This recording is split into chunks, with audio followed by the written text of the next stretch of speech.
подъехал нормально, кстати.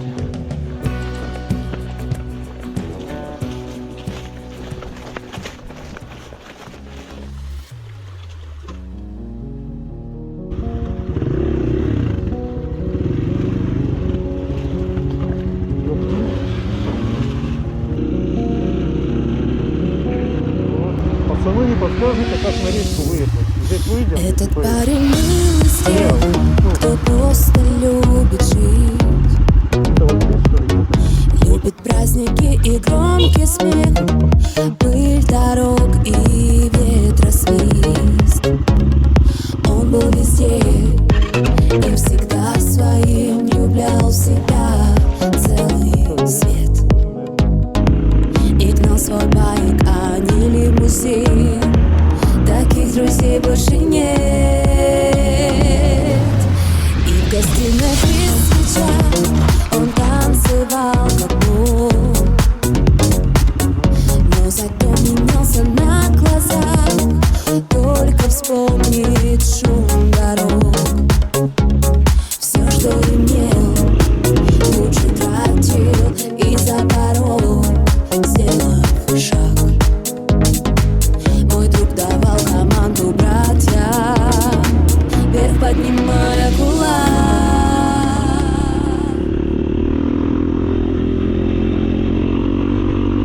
Приветствую, дорогие подписчики и гости канала Мопедец. Сегодня у нас в программе небольшое путешествие по значимым историческим местам города Рыбинска. Посетим мы сегодня Петровский парк, старинную усадьбу дворян Михалковых. Чуть не разложился наш альфач на песке.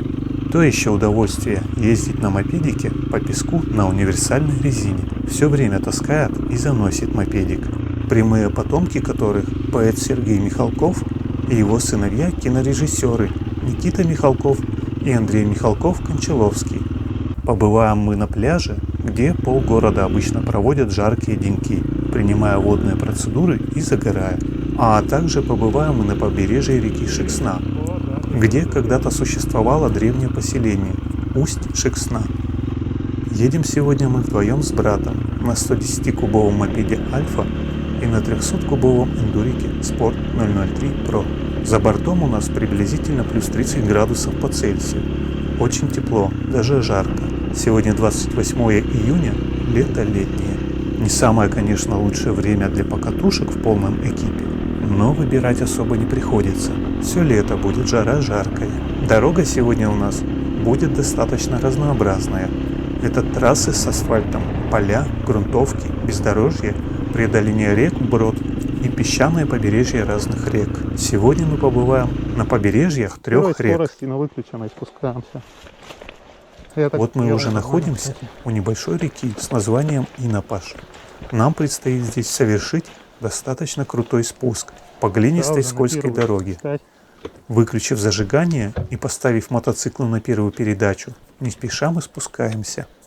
Такой вариант для меня более удобен и безопасен.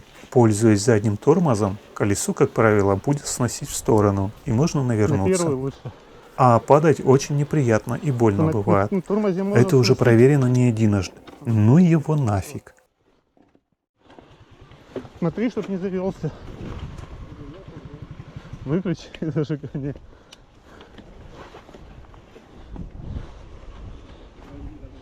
Здесь уже по ходу ездили на внедорожных мотиках. Очень глубокую колею проделали. Альфа повисла на подножках. Настолько глубокая колея. Приходится приподнимать ее и аккуратно проталкивать вперед. В конце весны мы не могли переправиться через эту реку, а на сегодня река обмелела и успешно можно переправиться через нее. У Альфы еще в первый сезон скончался аккумулятор и не был заменен уже на протяжении 4 сезонов, так как его хватало за глаза, чтобы заводить мопед с кнопки после проезда небольшого отрезка пути. Не знаю, почему сегодня не заряжается аккумулятор. Альфач, наверное, не нравится Альфе, так как я позже и летом, и осенью без проблем пользовался кнопочкой. На скорости можно. Включи этот.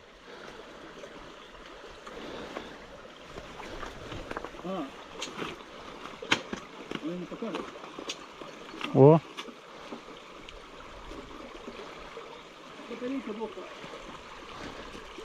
Побольше поездить и будет нормально. На скорости. Как узнать, он телефон.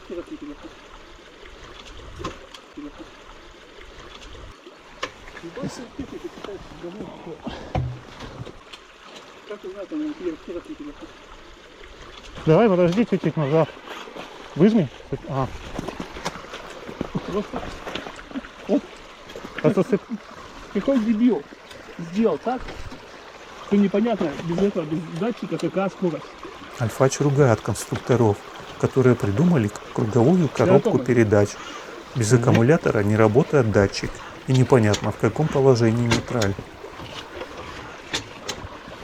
Все, что ли, нет? Ну, покажи.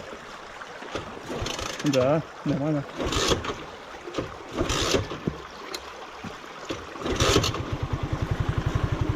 Лапку чуть-чуть убери сразу же. Блин, только падать лень.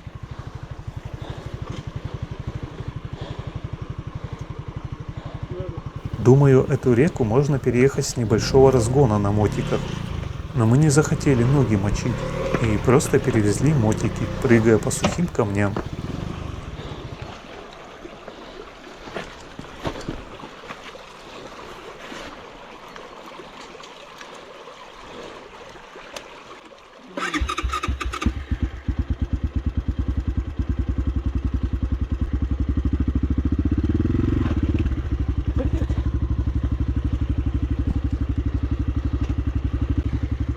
Возможно, и правильно сделали, так как очень скользкие камни под водой, так дно глинистое, все время скользит и пробуксовывает заднее колесо.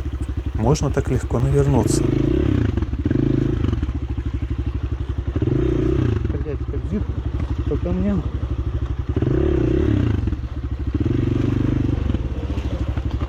Ёпта.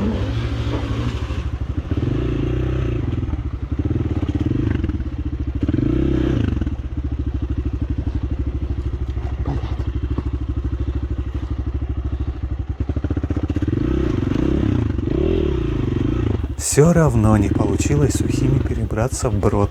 Ногу промочил. Ну что же, едем дальше. Здесь я никогда еще не ездил, поэтому не знаю правильных дорог и троп, ведущих в нужное нам место. Какая трава здесь высокая. И очень много мошки местами. Без визора все глаза забивают мошка. Находим самую топтанную тропу и едем по ней. Не знаю, можно ли на берег реки выехать по ней или нет.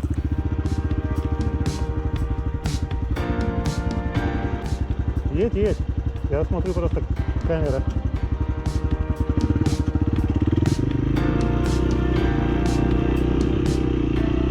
Это вообще тропинка, туда ехать. Там, значит, все, значит, едем. Смотри, ворота.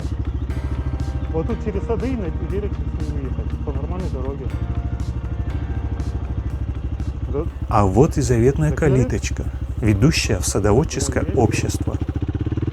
Теперь предстоит найти нам нужную дорогу. Это будет не так просто сделать.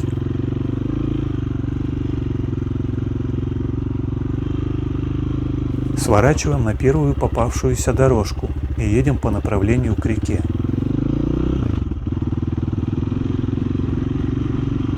Впереди натянута веревка, без каких-либо обозначений. Ну капец, так можно и не заметить и остаться без головы. Особенно в темный период времени. Что за дурачки тупорылые так делают? Надо это все дело убрать от греха подальше. Какие-нибудь дети на питбайках поедут, не заметят, и все, пиши пропало. Можно ведь по-человечески все сделать, если не нравится, что по дороге иногда ездят люди. А не вот таким вот варварским методом. Сраные душегубы. Командуйте на своих арендованных 600-ках, а дороги все общие и принадлежат всем людям. У меня так дядя разложился на мотоцикле.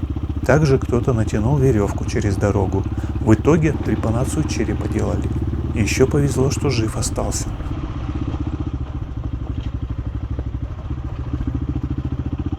Надо местных спросить, где можно проехать, а то так провозимся очень долго мы. Впереди на великах ребята едут, спрошу-ка я у них. Пацаны, не подскажете, как на речку выехать? Здесь выйдем, если поедем? Не, на Шексну. Здесь мы проедем, нет? А, А, на Шексну, так там через поля надо. а, ну, Видите, там ну понял. Ладно, спасибо. Ну что же, все понятно, хоть и ничего не понятно.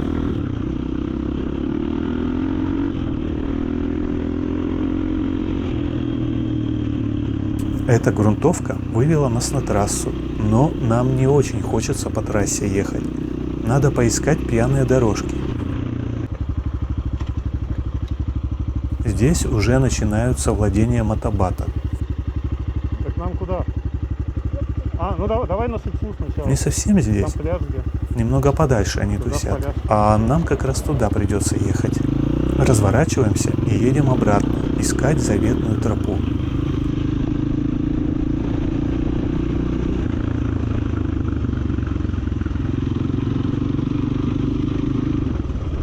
Ладно, тогда сейчас давай притормозим, включу. Останавливаемся, чтобы по навигатору прочекать наш путь.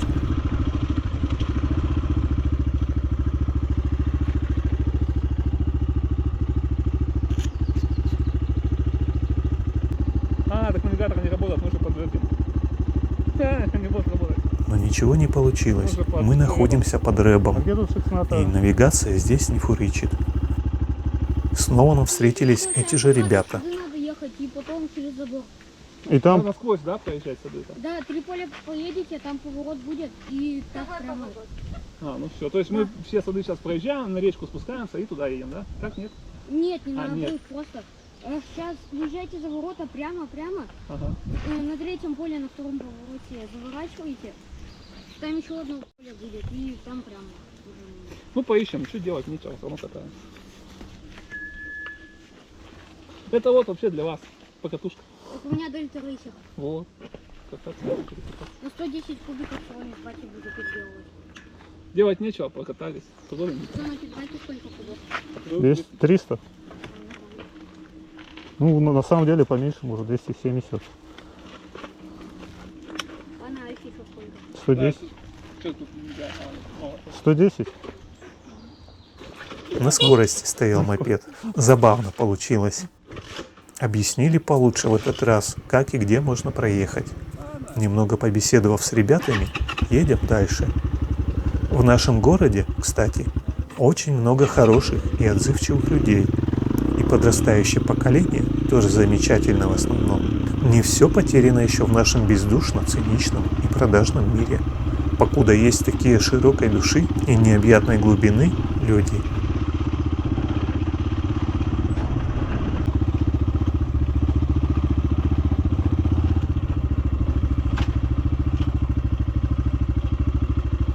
Еще раз спросили у местной жительницы правильный путь.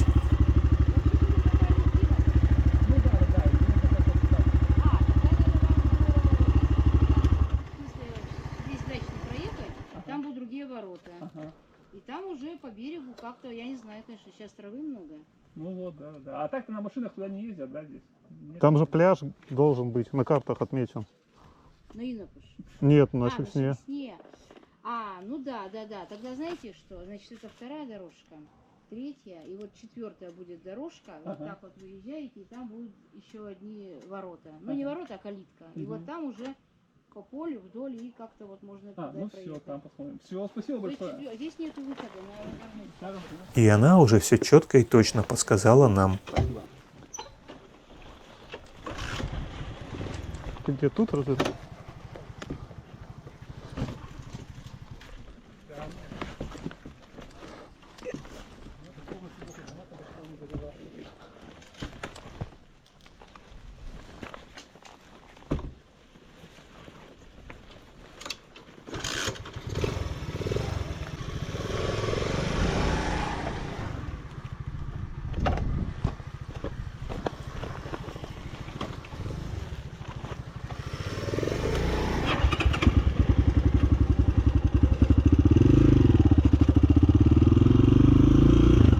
Вот и заветная калиточка. Выезжаем в поле.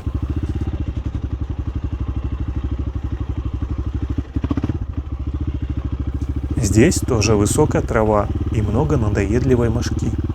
Мошка не кусается, но так и норовит попасть в глаза и в дыхательные пути, если ехать с открытым визором.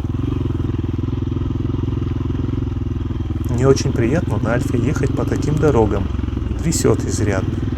Но зато красиво.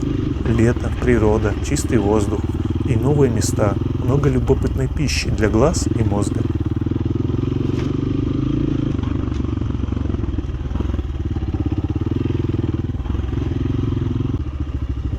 Альфа уже в который раз глохнет, и Альфач начинает беситься из-за неудобства заводить мопед без кнопки и индикатора скоростей. Или может свет выключить и будет кнопка заводиться, как чуть-чуть зарядится. Ругая конструкторов круговой коробки передач.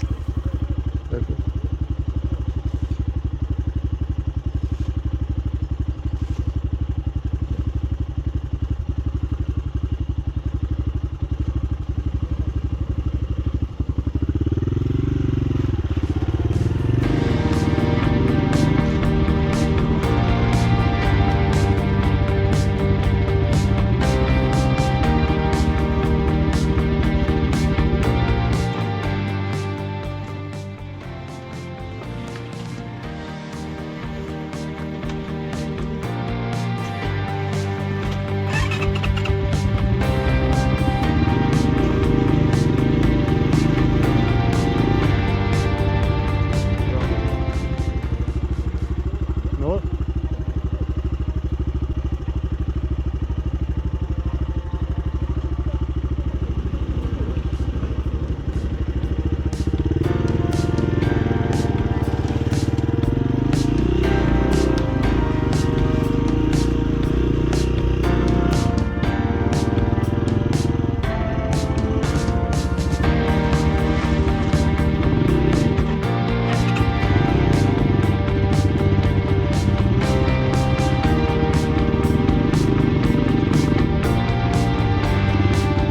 Здесь очень часто дороги и тропинки делятся на две, и приходится гадать, какую выбрать лучше. я тоже. Можно и здесь, и тут. Посмотри, как тебе удобнее. Можно там.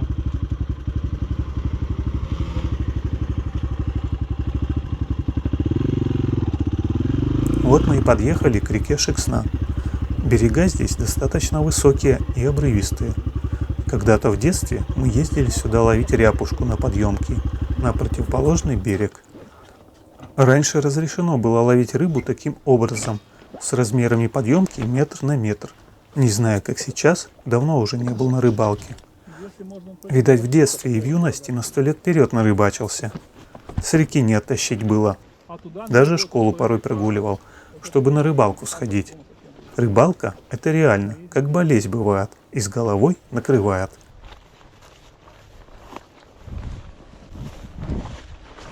Менты-то откуда-то.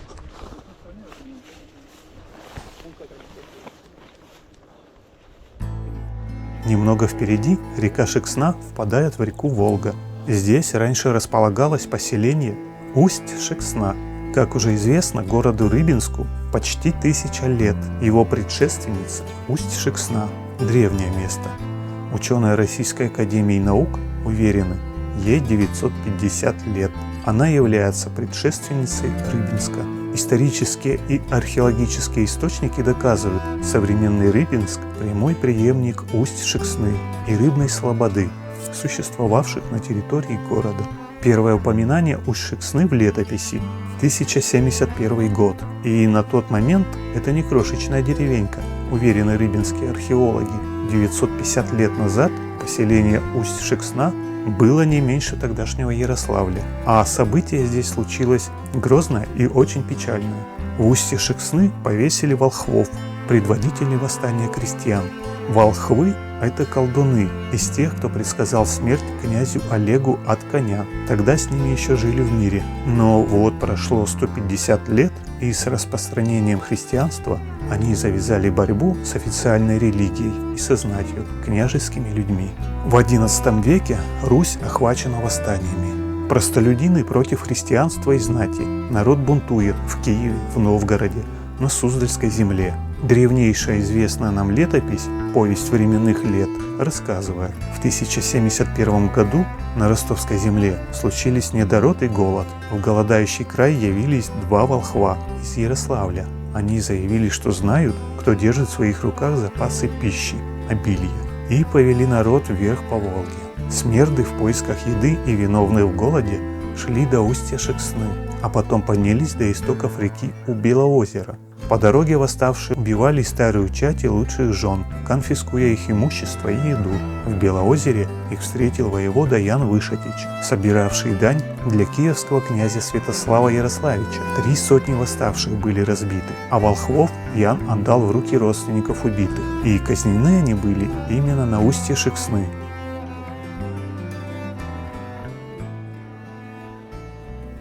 Здесь еще располагается пляж.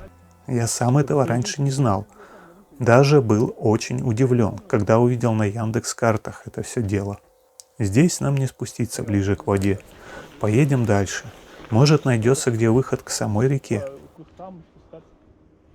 Угу. Там-то он широкая, как раз это через сады, не по полю, получше думаю.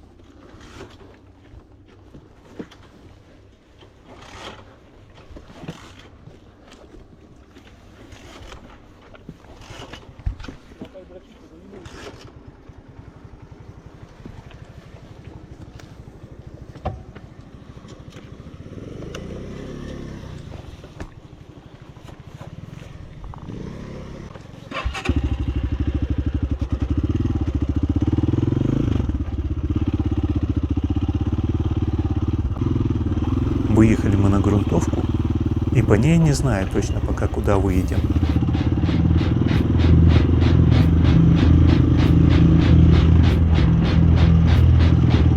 Заправочка.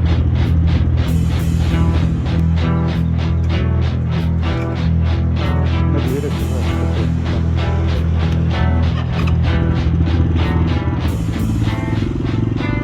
Впереди находится заправка и трасса. Нужно попробовать найти объездной путь. Хочется вообще проехать по берегу реки всю дорогу.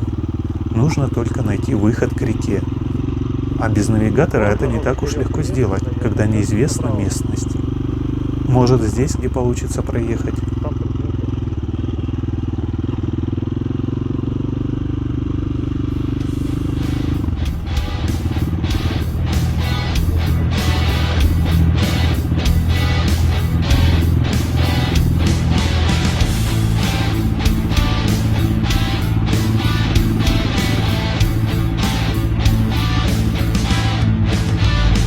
Заколочено на крест окно, молчаливо у Бога. Снова тупик.